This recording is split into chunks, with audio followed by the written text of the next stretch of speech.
In our last lecture, we completed a module on the change process. How do people lead transformations, and what are the key stages in that process? Now we turn to a detailed discussion of some of the key capabilities leaders have to cultivate and develop if they wish to be successful.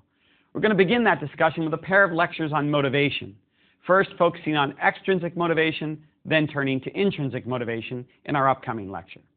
The question for this discussion is, how do we motivate our followers?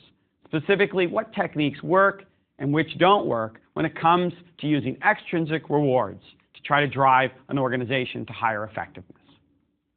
We're going to begin with a case study of a very interesting company in the early 1990s that used a high-powered incentive compensation scheme to transform an organization, to shift its strategy and its culture. That company was General Dynamics, one of the largest defense contractors in the United States at that time. CEO William Anders, a former Apollo astronaut, came to the company in 1990 and led a very successful turnaround of the firm. But a great deal of controversy surrounded Anders' tenure.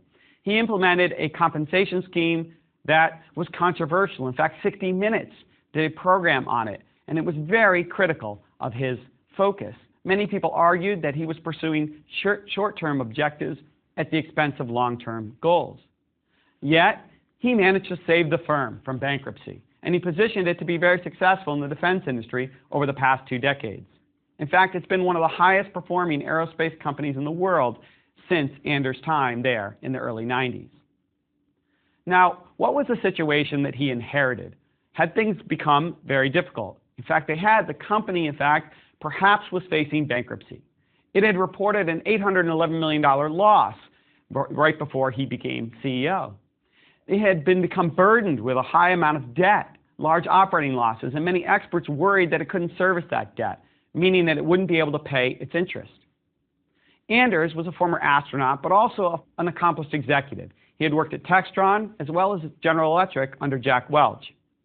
He joined the board of directors in 1990 and spent 1 year surveying the landscape, getting to know the organization, understanding its problems, its culture, and the flaws in its strategy. And then after 1 year as vice chairman, getting to know the company, he became CEO, replacing Stanley Pace. He analyzed the events going on throughout the world at that time. The Berlin Wall had fallen, and we were seeing countries topple in Eastern Europe. Eventually, early in his tenure, the Soviet Union would crumble. He concluded that the defense industry would have to endure a significant consolidation and rationalization. There would be fewer, larger firms. There would be much more focus in the strategies of those companies. He knew General Dynamics needed to change as well. It was a sprawling conglomerate when he became CEO. He outlined a turnaround strategy, one that he felt could be successful. What did the turnaround plan entail? First, he outlined a vision that said, we are going to focus on maximizing shareholder value. That will be our primary objective. And we're going to have a laser beam focus on our 4 core military businesses. That meant selling off a lot of businesses on the periphery. Things were not core to his strategy, including things like Cessna Business Jets, a company he sold early during his time as CEO. He chose not to diversify into commercial operations. Remember, this was a time when George Herbert Walker Bush, as president, was cutting defense budgets in the face of the changes going on in Eastern Europe. Significant cuts to things like the submarine program, which is a critical component of the General Dynamics strategy. It built Los Angeles-class and Trident submarines. So, many companies in the defense industry at that time were saying, let's diversify into commercial businesses to offset the decline in our defense business. Anders said, no, that's not the right strategy. He based this decision on an assessment of GD's core capabilities. He also had commissioned an important consulting report, which was focused on a historical study of past attempts by defense companies to diversify into commercial products and services. And that study showed that most defense contractors stumbled badly when they tried to move out of defense, move out of working for the government as a customer, and go into commercial markets. He also argued that shareholders could do a better job of diversifying on their own than the company could from the office of the CEO. He wanted to shed businesses, return cash to the shareholders, and let them diversify their investments and he felt they could do it more inexpensively and more effectively than he could. So what did he start doing? Well, he downsized operations, laid off a great many people. I can remember the kinds of layoffs that took place at the division I worked at. I was at the nuclear submarine division called Electric Boat. We started with 25,000 employees when I began there in 1990. Today, there are less than 10,000 employees at that division. He managed aggressively for cash. That meant strict controls on things like capital expenditures. No need to buy a great deal of new equipment if we're going to build far fewer tanks and submarines. He argued that that excess cash should go to shareholders, and he put in place a new management team, one with a very strong focus on building shareholder value. He reportedly said, "I want a private company mentality. I wanted to break out of the hired hand mentality that goes with many professional managers in the defense business." And the incentive compensation scheme certainly was controversial. Here's how it worked. If the stock rose $10 per share and stayed there for 10 days, each of the top 25 executives at the company would earn 100% of their salary in a cash bonus. For each additional $10 increase, they would receive 200% of their salary in a cash bonus. You can imagine the controversy, this notion that the stock only needed to stay there for 10 days, that people were arguing, what an outrageous, excessive focus on short-term objectives. Under his leadership, what happened to the strategy of the firm, driven by the motivation of these extrinsic rewards? Well, General Dynamics did sell many non-core business units. It downsized dramatically, in fact. He even sold 2 of what he had identified as the 4 core businesses. The crown jewel of the corporation was a fighter jet division that built F-16 jets for the Air Force. He sold it. He also sold the Space Systems division. At the end of the day, during his time, General Dynamics was only left with 2 primary business units, the nuclear submarine division at which I worked and its land systems division, which built tanks for the U.S. Army. What were the financial results of this incredible focus, this shedding of businesses, this focus on cash, these layoffs and the like? Well, there was a tremendous increase in the share price. From 1991 to 93, the company experienced a remarkable 553% total return to shareholders, creating $4.5 billion in shareholder value and even attracting Warren Buffett as an investor. Anders, of course, became quite wealthy, as did many other executives at the firm. In fact, I can recall at our division that we made up a T-shirt for our chief financial officer. He was not one of the top 25 executives in the firm, and therefore he wasn't getting these incredibly high bonuses. So for Christmas one year, we made up a shirt for him that simply said, number 26. So having successfully turned around this defense giant, then Anders stepped down as CEO in 93. The company went on to tremendous success. What do we take from this story? Well, clearly he used extrinsic rewards. He used compensation systems to shift the mindset and the mentality and the culture of a company, and to encourage managers to go along with his shift in strategy. It had a great deal of positive effects on financial performance, and it actually turned out to not just be short-term performance. The company succeeded for the long term as well after he built a foundation, a stronger foundation from a company which had been on the brink of bankruptcy. But we know that incentive systems have many negative effects as well. So let's take a look at some of the issues that come with compensation schemes that are designed to drive extrinsic motivation of employees. I want to start with a broad point that is really critical, and that is there's no one best way to design a system of metrics, rewards, and incentives. The most successful firms have a well-integrated system in which strategy and incentives are aligned carefully. Success in companies and all institutions derives from fit between the strategy and the reward system. My point is that Anders designed a reward system that fit the conditions that he inherited, that fit the kind of change he was trying to drive. That compensation scheme did change, though, as future CEOs replaced him and shifted the strategy. It no longer was a turnaround, after all, and therefore they needed a different kind of reward system moving forward. They adopted one, and they were very successful as a result. So fit is critical. Now, why is there all this focus on pay for performance? Why do we even use high-powered incentive compensation schemes in companies? Well, remember, publicly traded firms, that is, companies that are owned by disparate shareholders and trade on stock markets, these firms might not maximize profits at times due to something called the principal-agent problem. This comes from a body of economic thought called agency theory, pioneered by scholars such as Michael Jensen, William Meckling, and Eugene Fama. They pointed out that firms are collections of individuals, each trying to maximize their personal utility or satisfaction. Now, in a sole proprietorship, you have an owner who's managing the firm. They're one and the same. But in most publicly traded companies, we have owners, shareholders, who are spread all over the world and who each only own a tiny slice of the company. They are the principals. Their agents are the professional managers, including the CEO, that they hire to run the company. So in short, what we have is a separation of ownership and control. The owners being the shareholders, the managers being the ones who control the firm on a day-to-day basis. And professional managers may derive satisfaction from things other than just maximizing profits. Thus, there's this divergence of interests between the managers, the agents, and the shareholders, who are the principals. And that persists because the shareholders are spread all over the place. They can't perfectly monitor what managers are up to. Experts describe this loss in performance and efficiency driven by this divergence of interest as agency costs. One way to think about this is imagine a chief executive who owns 1% of a firm, 1% of the stock, and that company is, say, worth $100 million. Now, suppose the executive designs a strategy that increases the value of the company by $1 million. Well, how much personal benefit does the CEO realize? Well, 1% of $1 million is $10,000. So he's become, or she's become, $10,000 wealthier as a result of that strategy, even though the firm as a whole has benefited by $1 million. In other words, the leader only achieves a small slice of the benefits they've created. But now suppose that the executive goes off and redesigns the executive suite. Beautiful decorations, furniture, rugs, etc. And that redesign costs $250,000. Well, how much does this cost the leader relative to the benefit he or she receives?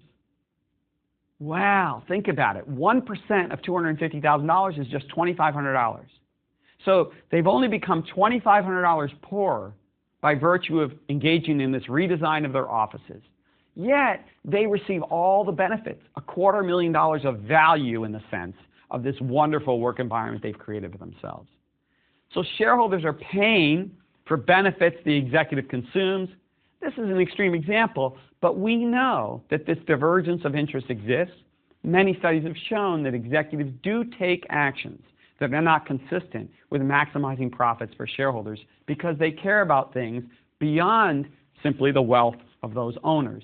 They care about perks within the firm. They care about their power. They care about the size of the firm. They love running large organizations, for example. So, pay-for-performance systems are an attempt to minimize agency costs. It's an attempt by corporations to align the interests of those managers and the shareholders, and also to align the interests of senior executives with lower-level employees spread throughout the organization. Incentives are used to try to get those lower-level employees on the front lines to do things consistent with the strategy outlined by the board and by senior executives.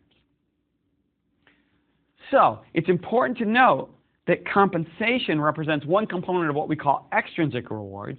Of course, that's not the only way we can motivate people. We can also use intrinsic rewards. We're talking about things that are internal to a human being, like a sense of accomplishment, a feeling that we're contributing to something bigger than ourselves, personal development. All of those intrinsic things are also critical to motivation, and we're going to talk about those in an upcoming lecture. But for now, we're going to focus on extrinsic rewards and look at some of the key considerations that leaders must ponder as they design extrinsic reward systems. Yes, they would like to minimize agency costs, but are there other kinds of consequences they must consider before they run off and design an incentive compensation scheme designed to drive performance? There are a number of things I'd like to talk about in this lecture regarding extrinsic rewards.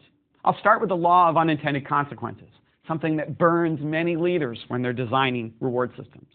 We'll talk about gaming the system and the fact that unethical behavior may be encouraged at times. We'll talk about the effect that pay disparities across levels of the organization may be harmful. That is to say, if executives make a great deal more than people on the front lines, could that have a detrimental effect on performance? We'll talk about the balance between long-term and short-term, and the question of whether certain kinds of compensation schemes create excessive risk-taking on the part of executives and managers. Let's start with the law of unintended consequences. The notion here is that any purposeful action will produce some unintended results. As an extreme example, imagine that you rewarded a software developer based on the amount of code that they write in a given time period. What would happen? Well, they might write lots of code, but it might be a really inefficient way to program because they're simply trying to maximize the amount of code as opposed to the efficiency of it and the effectiveness of that software program. Now, that's an extreme example, yet we know that many companies design schemes to reward their employees, and then human beings get creative. They find ways around the system. They find new avenues to achieve the bonuses and the rewards that they'd like to have, or to avoid certain negative consequences in the reward scheme. So the law of unintended consequences seems to always crop up. It's a very difficult thing for leaders to deal with. Related to that, there's the issue of gaming the system. What do I mean by that? Well, imagine that you set a goal of $100 million of sales for a certain business for a given year. And suppose a manager is paid a bonus if he or she achieves that target. How might that person behave if the division reaches the target several weeks prior to the end of the fiscal year? Well, they may relax a bit. Why would they relax a bit? Well, they've already maxed out their bonus. And often, they find that there's actually a penalty to going beyond their target for a given year. Why? Because the next year's target is built based on actual performance this year. So if they wildly exceed their target this year, they end up with an incredibly ambitious, difficult to achieve target the following year. So you may see people coasting, gaming the system at the end of the year. So these kinds of issues are also important to consider as we design compensation schemes. We have to worry about unethical behavior as well. You know, several scholars have conducted research looking at a link between executive compensation and accounting fraud at corporations. What do they find? Well, they found that, in fact, greater financial incentives to commit fraud do seem to exist at companies that have gotten into trouble because of accounting irregularities. They've also found that executives at fraud firms tend to exercise large fractions of their options, sell more stock, and receive more pay in total during the fraud years than other executives who don't commit fraud. So compensation can cause people to engage in unethical behavior. I'm not suggesting that compensation schemes can turn saints into sinners, but it certainly can shift the emphasis within an organization and cause problems. What about this issue of pay disparities across levels? We hear so much about how CEOs today are paid 10, 100, 1,000 times what frontline workers are being paid in certain organizations. And people argue that this just isn't right. Well, is there something more here than just moral outrage? Is there, in fact, a detrimental impact on organizational performance when its senior leaders are being paid far in excess of frontline employees? Well, some research does show that huge pay disparities can decrease performance. Now, why would that be? Well, fundamentally, people care about equity and fairness. As they do their work, they're looking at this relationship between their pay and their own effort and capabilities. And they're sort of comparing that ratio of pay to effort to other people in the organization. No one ever likes to see someone making the same amount of money as them despite less effort. So equity is an important concern. If we see this disconnect at an even grander scale with regard to, say, senior executives who are making far more than we are, well, that can be very detrimental. It can cause us to reduce our effort and also reduce our productivity. Now, there are some new studies, though, that offer a counterargument here. In fact, one study done with small teams may suggest that pay disparities aren't so counterproductive. Northwestern professor Adam Galinsky has conducted an interesting study of National Basketball Association teams. What he did was look at the salary differentials within the team. Some teams, all the players are paid roughly the same. Others, you have a few stars making way more than the other players on the team. So what effect do salary differentials on NBA teams have? It turns out that large salary differentials teams with those big pay gaps actually outperform those where the players are paid fairly equally. It's a pretty startling result. Why is that? Well, Galinsky says status is such an important regulating force on people's behavior. Hierarchy solves so many problems of conflict and coordination in groups. To perform effectively, you often need to have some pattern of deference. In other words, the salary differentials signify to everyone, make it very clear who the stars are and who the followers are, who the role players are. And so there's order within the team. There's a clear hierarchy, and that sort of helps people settle into their roles and perform effectively. Of course, one could make many other arguments as to why his finding holds that don't have to do with the fact that salary itself is driving the performance. So we have to be careful. We also have to be careful because these are small teams, they're sports teams. Can we make the leap from Galinsky's finding all the way to the executive suite, to larger organizations? I'm not so sure. There is this issue of balancing the long term and the short term that we have to talk about as well as we consider designing an extrinsic reward system. Are we at times causing people to focus on the short term at the expense of long-term goals?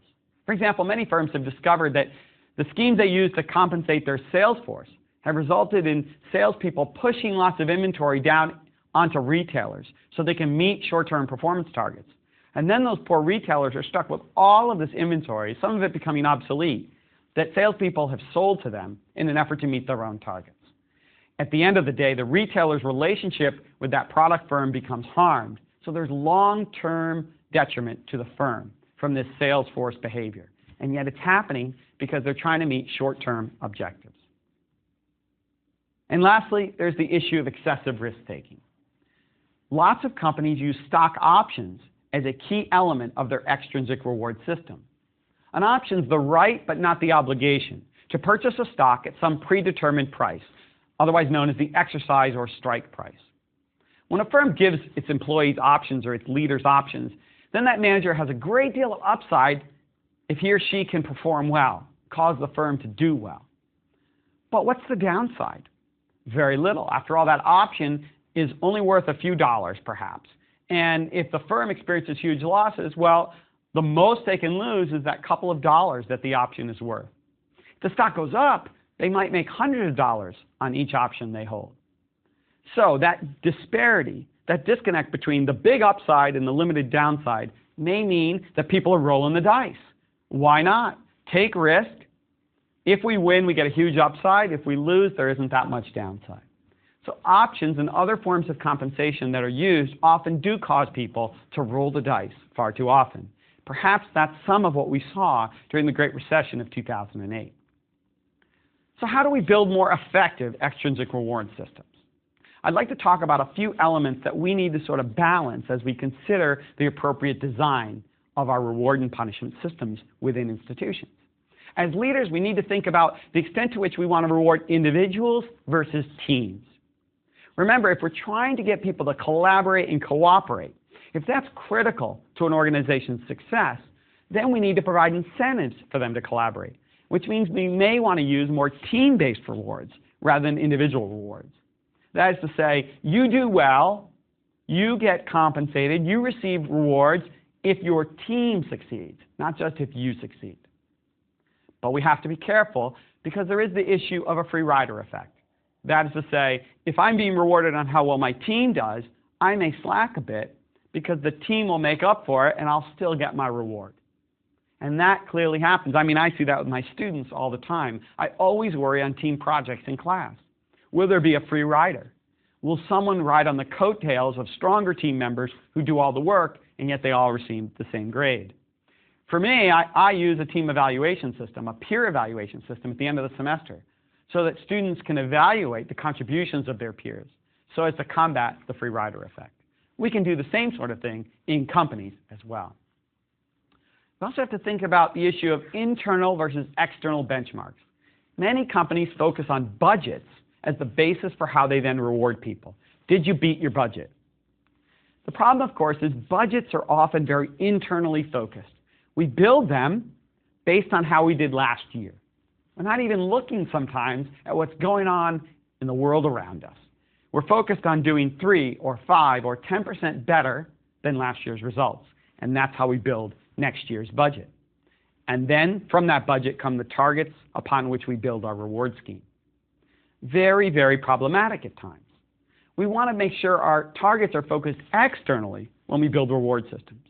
Of course, we talked about General Electric's number 1 or number 2 strategy that Welch implemented. That was a wonderful way of shifting everyone's focus from internal budget targets to the world around them, saying you only get rewarded if you do better than your rivals. You must be number 1 or number 2. Focus outside. I'll note that budgeting processes also can lead to what others have called the growth trap. In the 1990s, Disney CEO Michael Eisner continued to pronounce this growth objective, 15 to 20% growth in revenue per year. The question is, well, maybe that was appropriate back in the 80s, but was it still appropriate in the 90s or 2000s? And did that kind of target warp the behavior that was going on within the firm? I mean, what does 20% growth per year imply? It implies that you're going to double the size of the firm in 3.5 years. Well, that might be easy when you're a relatively small firm, but once you get very large, that can be very difficult to do organically. And therefore, you may start taking a lot of risk and embarking on some pretty crazy strategies to try to fulfill that very aggressive growth objective. So we have to be careful as we set our benchmarks. We must balance the issue of, are we rewarding people and evaluating people based on outcomes, like sales, gross margin, and profit, or based on their behaviors? What do I mean by evaluating their behaviors? Well, at times we might want to look at not just whether people met their targets, but how they achieved their goals. The how matters. Well, why might it matter? Well, let's think about Disney again. Let's compare Disney to an Indian conglomerate called the Tata Group.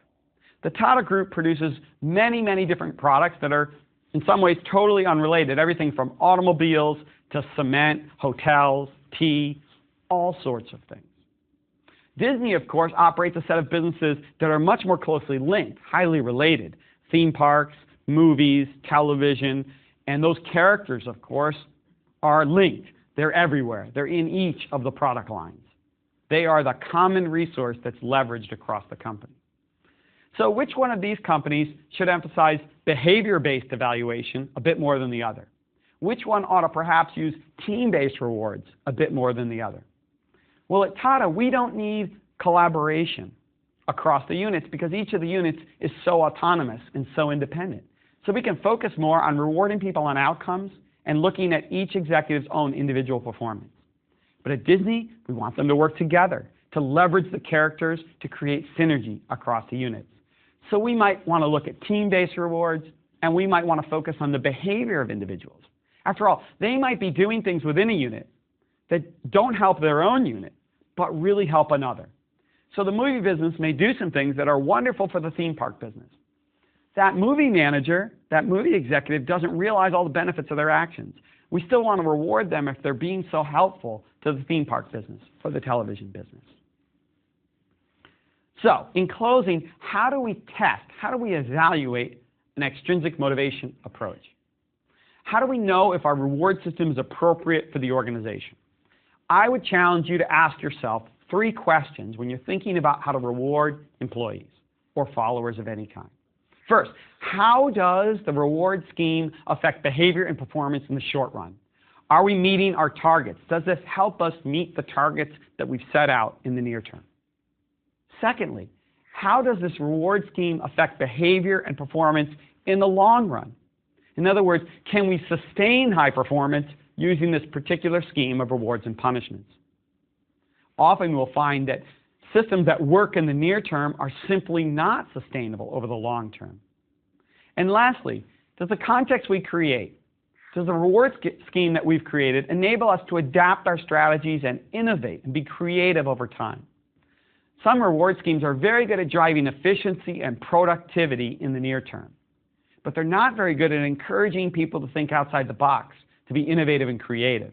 They're so focused on meeting their targets that they're not willing to take perhaps the extra time and extra resources required to build something new and different.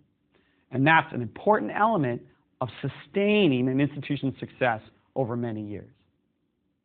So in closing, we certainly want to remember that despite all of these benefits potentially of extrinsic rewards in terms of minimizing agency costs, there come with it many challenges.